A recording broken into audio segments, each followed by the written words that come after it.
So we're going to pre-flight this 152 at the Flying 20s here, and going to give you an idea of what you're looking for, what should be done before every flight. Before we got to this point, when we grabbed the keys for the airplane, which are around here somewhere, here's the keys. In the office, you would have checked the squawk list next to the keys, made sure that the aircraft didn't have any squawks like a flat tire, maybe a rough running engine, or something like that. If the aircraft is unairworthy, potentially deemed by the previous pilot, there's an orange sheet they put in front. It says aircraft grounded, and you would need to call the maintenance officer and find out why. You can look on Schedule Master, and it'll say why. Anyway, grab the keys and go over to the maintenance status board. You'll see some numbers and dates on there. You want to make sure that the dates are in the future and the hours that are posted are ahead of what the aircraft actually is right now. So you come out of the aircraft, you see a certain number on the dash, like, oh, was it ever done?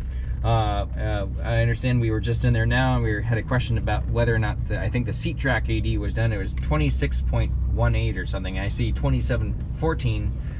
It was probably done. And so maintenance time is always done off TAC time, and then billing is done off of Hobbs time, okay? And so if you have a question, I guarantee it was already done. I will vouch for this flight and take responsibility for that. In future flights, call the maintenance officer and make sure it was actually done.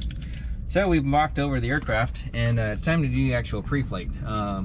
So there's a couple ways to do this. We have the pre-flight checklist with us. We have presumably completed the I'm safe and PAVE checklists already.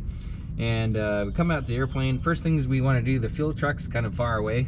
And so make sure the prop is clear, turn on the master switch, check how much fuel is in the plane. And it looks like it's a little low, so I'm going to go ahead and call the fuel company while we do this. If we go out and do maneuvers with not enough fuel in the airplane, perhaps at minimum tank capacities, and what happens is the engine might stop running with certain bank angles, okay? Say we're maneuvering the traffic pattern, and that would not be a good thing. So I'm going to call a fuel number and let them know where we are, which we are at Road Quebec, and the tail number is 67384, and I usually also let them know how much fuel I want. Now when the fuel truck does get here, you want to, if you're in the office, come to the aircraft, make sure that the fuel truck says 100 low lead on the side, or 100 LL, and hey, how's it going? Can I get gas for Cessna 67384 on Road Quebec, please? Full tanks.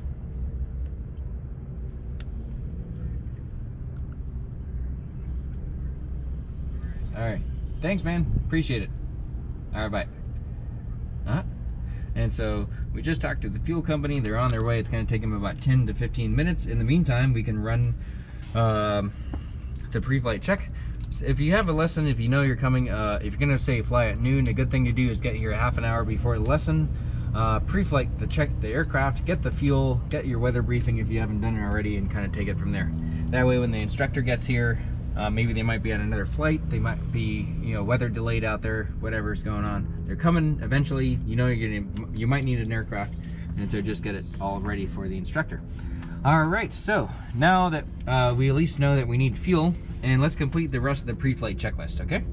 So the weight and balance form, I did one for the flight earlier. I'll talk about it in a different time. Weight and balance is good. Performance, we have sufficient runway for, and conditions are good for today's operations. Aero documents, airworthiness and registration are back down here. You don't need to physically verify these before every flight. If everybody did that, they would be ripped up. Just verify that the date is correct on the registration, that it's in the feature, and that the airworthiness certificate is legible, okay? Every plane, including, say you get on the Southwest 737, will have one somewhere near the passenger door. It has to be visible to passengers, okay? Operating limitations, the POH is around here somewhere. Here's the POH, and it's serialized to this aircraft. And so this makes it an official pilot's operating handbook. And then other operating limitations include things like the placards, like this one right here, maneuvering speed 104, gross weight 1670, and that's an example of a placard. What's another one in here? Fuel 24.5. So this is covered up in dirt. Clean it off to make sure you can read it, and kind of take it from there. Okay. Other examples of placards include the top of the wings near the gas caps, there's a indication about what kind of fuel, 100 or 100 low lead, that can be used in the aircraft, and the fuel tank capacity, which is about 13 gallons. All right, and so anyway, weight and balance document is in the binder here, aircraft weight and balance, and it's a good thing to take a picture of this so you can take it home, you can do exercises with it and take it from there. I usually take a picture of all periodically, they get updated. If something changes on the aircraft, they remove or add instrumentation, or they reweigh it. Ends up, every time they reweigh it, actually gets heavier for some reason, even if they take stuff off. All right, so that's all good. We turn on the master switch. Master switch on after verifying the prop is clear, and then fuel gauges reading about quarter gallon left, a little more than that. Make sure the fuel valve, which is right here, is in the on position all the way on the floor. If this is the off position, if we had, like, say, engine fire in flight, we might turn off the fuel, and that's the on position. So verify that's the on position, and then avionics should be all off, or at least the master. In this aircraft, there's an avionics master switch, so just make sure that that is in the off position. All right, and take a look around, make sure there's no one standing underneath the flaps, and go and put the flap handle to the full down position. And you're just verifying that the sound of the motor is good, there's no grinding or nothing's getting stuck. All right, and lights, turn on the lights. So the beacon should be on anytime the master switch is on, okay? And then landing light on, strobes on, nav light. Now we're gonna go outside and verify all of that. And by the way, the key should be on the dash anytime the engine's not running. So we see that the landing light, taxi light is nice and bright.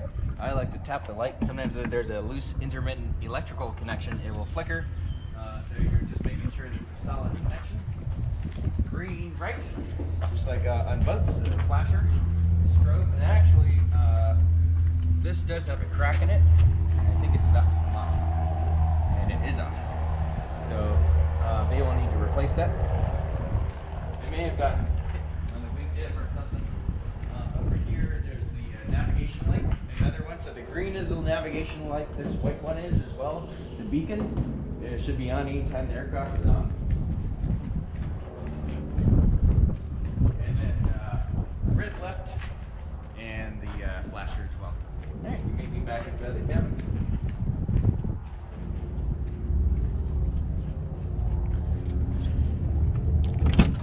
All right, we're here back inside the cabin. We're going to turn off all the lights except for the beacon light. All right, at this point in time, we can go ahead and turn off the master switch. Verify master switch off. All right, at this point in time, we go ahead and grab the, if there was supposed to be a control lock and the pitot tube cover installed, we would have, I would have done this early on when I checked the fuel gauges. I would have taken out the control lock unless it was very gusty to prevent the controls from banging around in the wind, okay?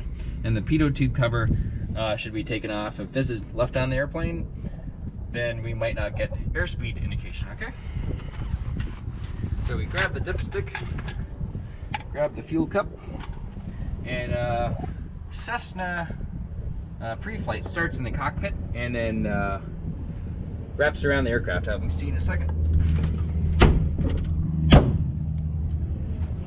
So it began inside the cabin, and we're going to immediately come out, and in the POH it shows the Preflight walk around, and so it starts in the cabin, and then we start walking around the airplane. So right now we're looking for any loose rivets or screws or anything of that matter.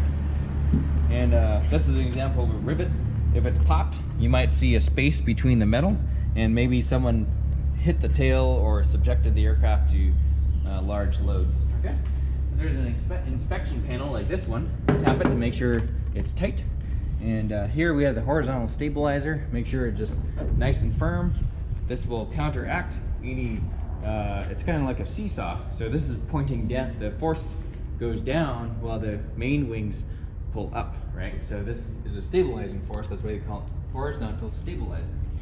Coming down to over here, the elevator, we make sure we have a counterweight. Kind of reduces flutter if there is any. on the elevator, as well as makes it a little easier to control the kind of like the oil rigs or the oil pumps. They have that, you know, that big motion to pull the oil out of the ground. Counterweights to make it a little easier to move. Or another example is a railroad crossing arm will have counterweights, and it just makes it the whole assembly easier to move. All right, we'll take off the tie down unless it's very windy. And while we're underneath here, we'll make sure that the skid protection is good. This is not bent. There's no damage to the rudder or anything. We're looking for what's called a castellated nut and its pin. So there's an example of one right there. Castellated nut and the pin, kind of like New England, oh sorry, like England, and maybe they had tribes in the past that were shooting arrows into the castle, right? So this one made it all the way in and killed the king, unfortunately. Here is a rudder cable. We're gonna make sure that's nice and secure. And then there's a castellated nut and the pin for the horizontal, for the elevator. And then if you come up over here, you'll see that there's another one right there. So make sure that all the cable is secure, everything's looking good. Okay, fuel truck is here, and we're gonna verify that it says 100 low lead on the side. And I'll vouch for you that there's a sticker that says 100 low lead. Hey, Hunter, on the side that says 100 low lead. Okay, so it's the right kind of fuel. Here we have the elevator. It's tapped in 3 places. 1, 2, 3. It's secure, and a counterweight to make the control a little bit easier to move in flight. This is rudder trim. It's kind of like this one here, except it's only ground adjustable, not adjustable in flight. We don't want to move rudder with this. In fact, it looks like someone straightened it out for some reason. Usually they have a slight bend in them. And on this side of the elevator, sorry, the rudder, just making sure everything's looking good. Everything's nice and secure. Pull up the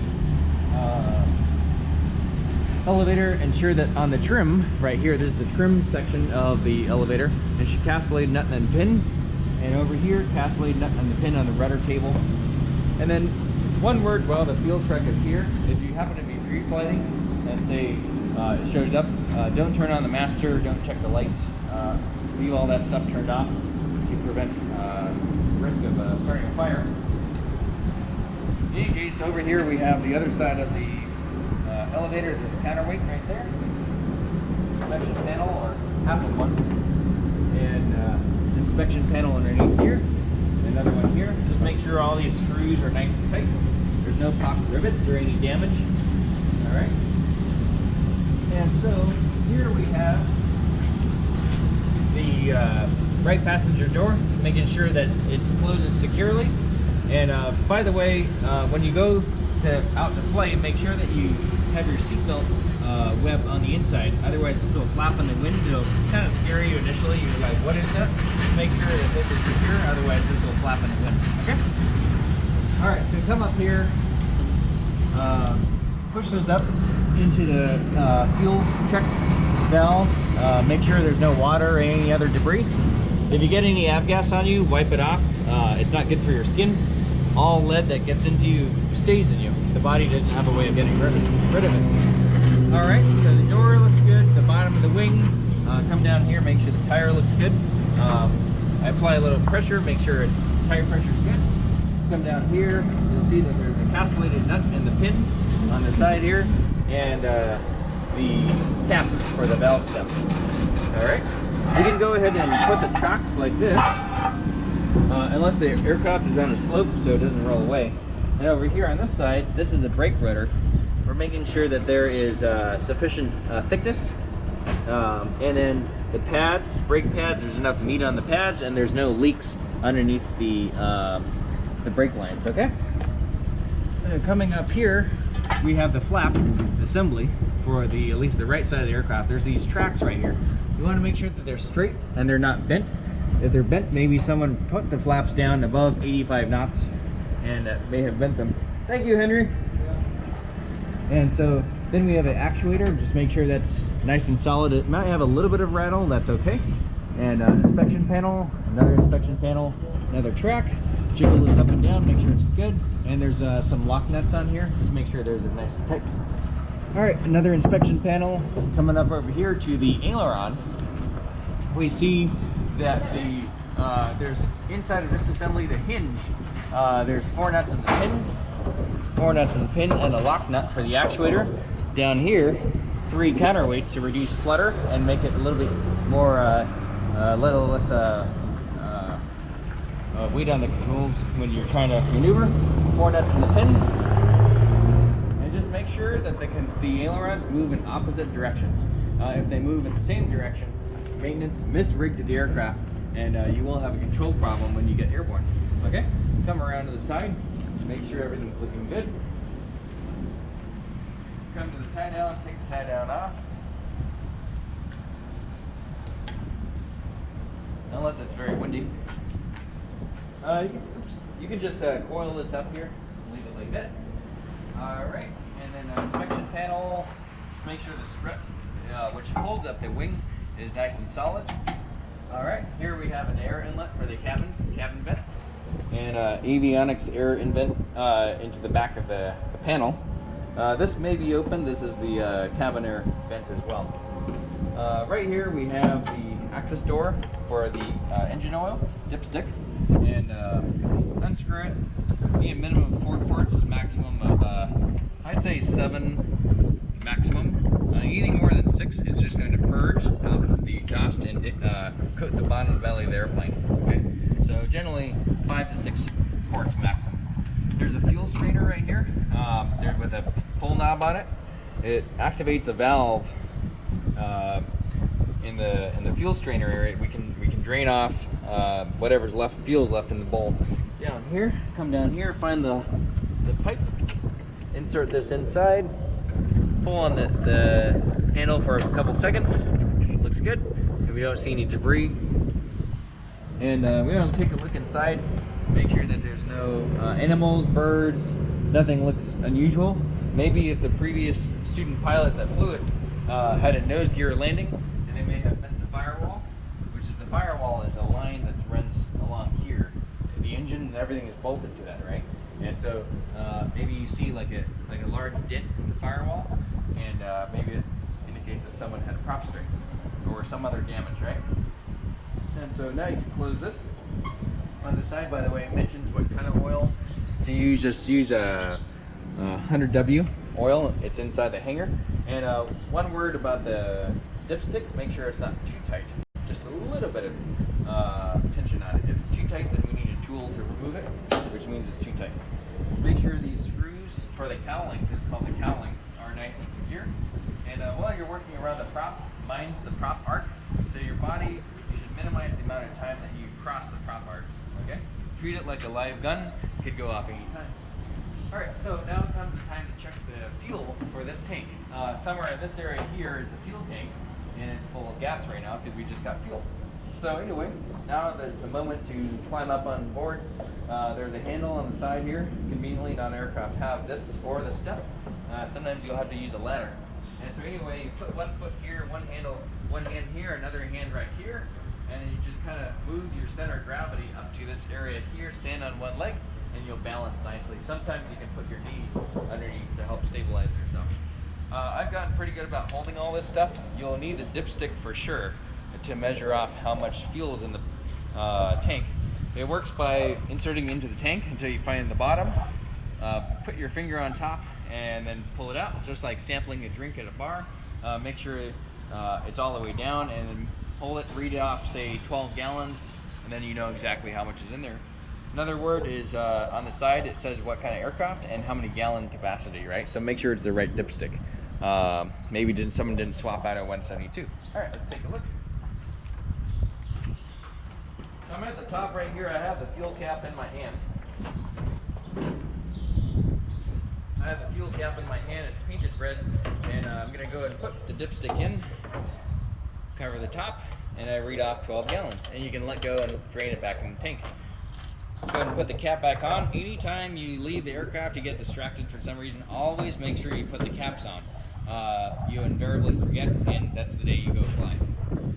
And actually the low pressure on top of the wing right here will actually suck the fuel out of the tank. Okay?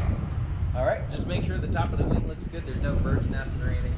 This aircraft has a moonroof, so make sure there's no cracks in the plastic. You can go and pop back down.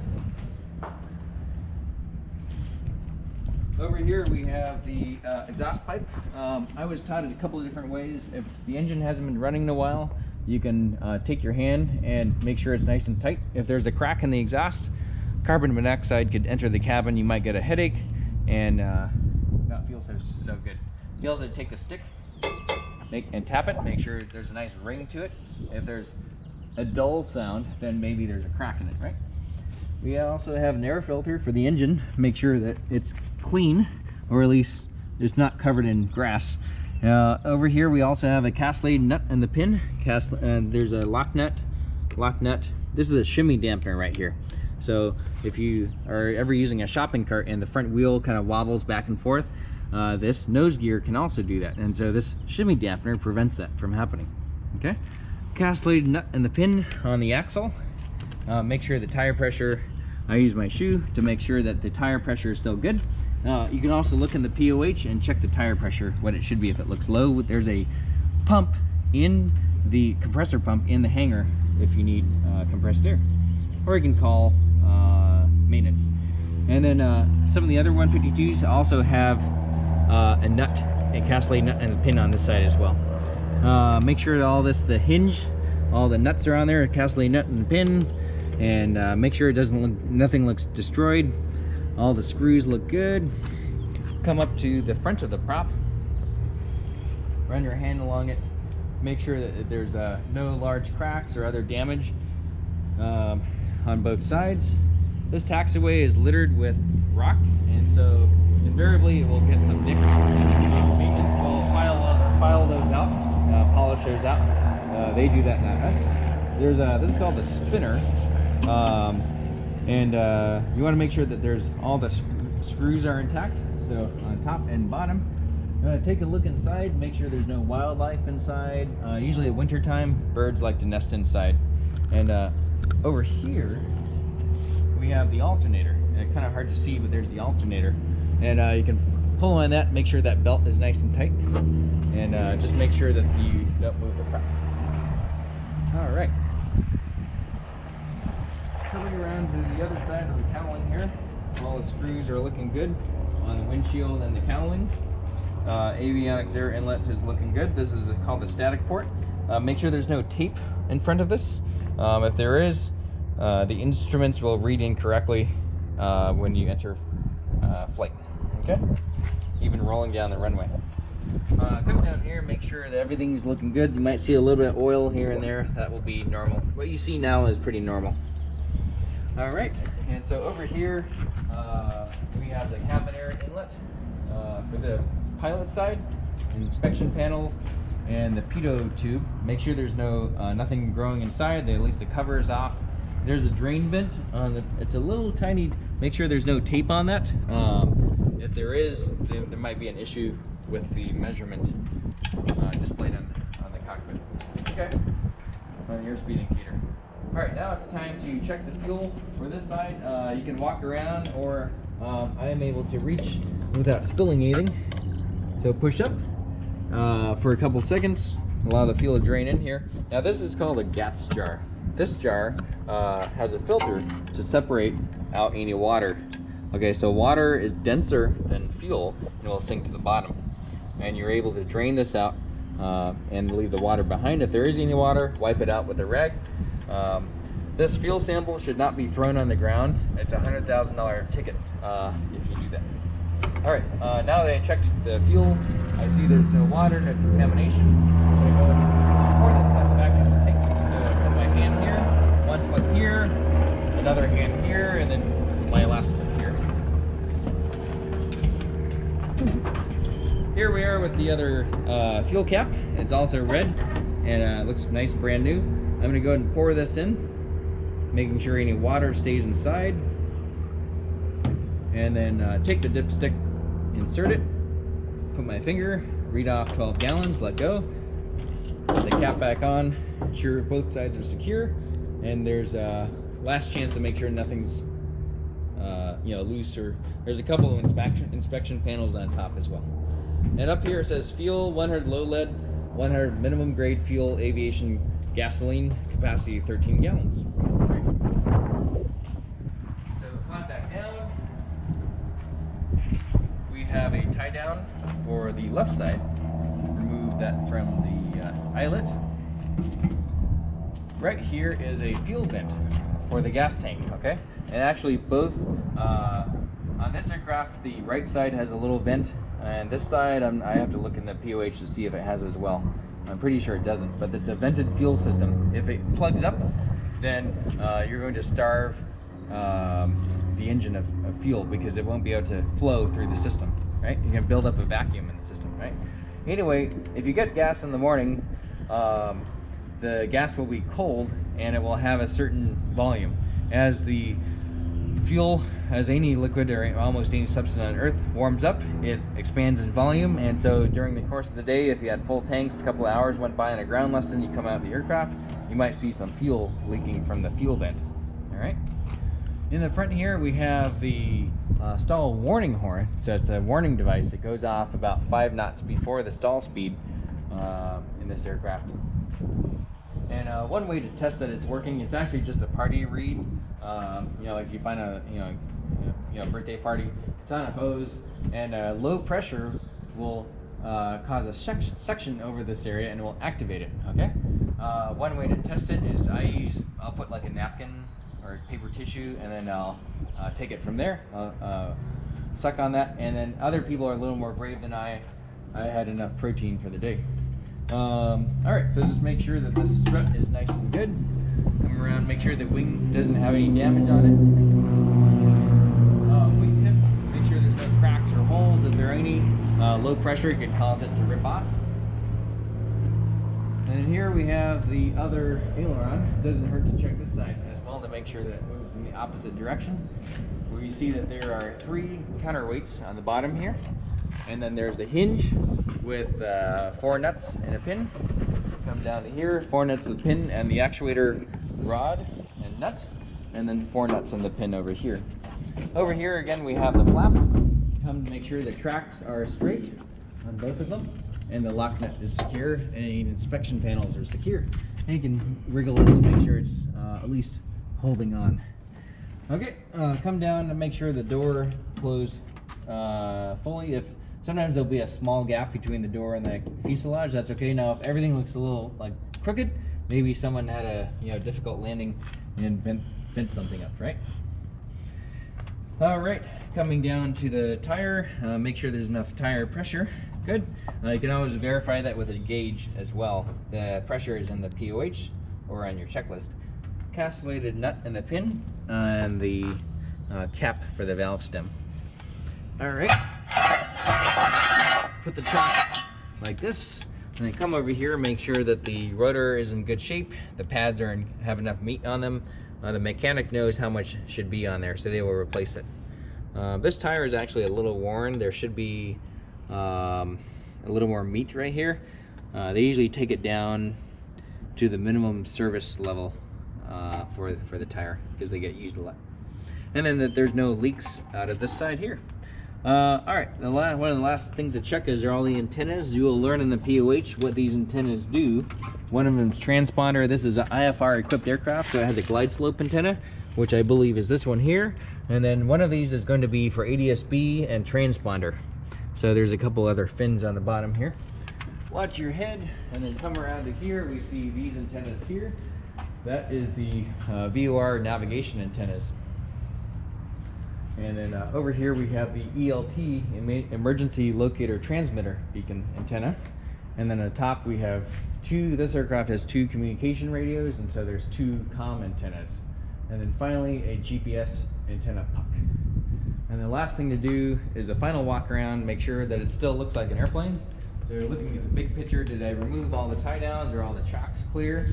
And then the next thing to do is to go ahead and reference the checklist and make sure that we hit everything. All right, so pre-flight checklist, weight and balance, performance complete. The aero documents are on board. We checked the fuel gauges, fuel valve, avionics were all off, lights and flaps good. Master mags ignition were turned off, locks, chains, and chocks are removed from the aircraft. Lights are all good except for the right side. Flaps look good. The flaps moved without any grinding sound. The empennage, which is the French word for tail, the French were pioneers in early aviation, and so that's why a lot of aircraft parts are named after French terminology. So the empennage is back here. Everything looked good. I didn't see any popped rivets or loose screws. The elevator and elevators were good. Nothing bad there. Right wing flaps and ailerons were good. The tracks for the flaps. Right main tires, brakes were good. Oil we had, I believe we had 5 quarts, and 9's kind of the, I wouldn't put more than probably 7 or 8. The rest of it's just going to purge out the engine and coat the underbody of the aircraft. Okay. And then the prop was good. Static port, pitot tube were both clear. Left wing flap, aileron, right main tire, brakes good. Fuel was stumped, and which means we checked to see if there's any contamination in it. And then they had a total volume of 24 gallons. And pre-flight checklist is complete. And so when you show up for a lesson and I'm here, or I'd say I show up and you would say, "Hey David, how's it going? Pre-flight checklist complete," and I'm safe checklist complete, if both of those are actually complete. And can take it from there.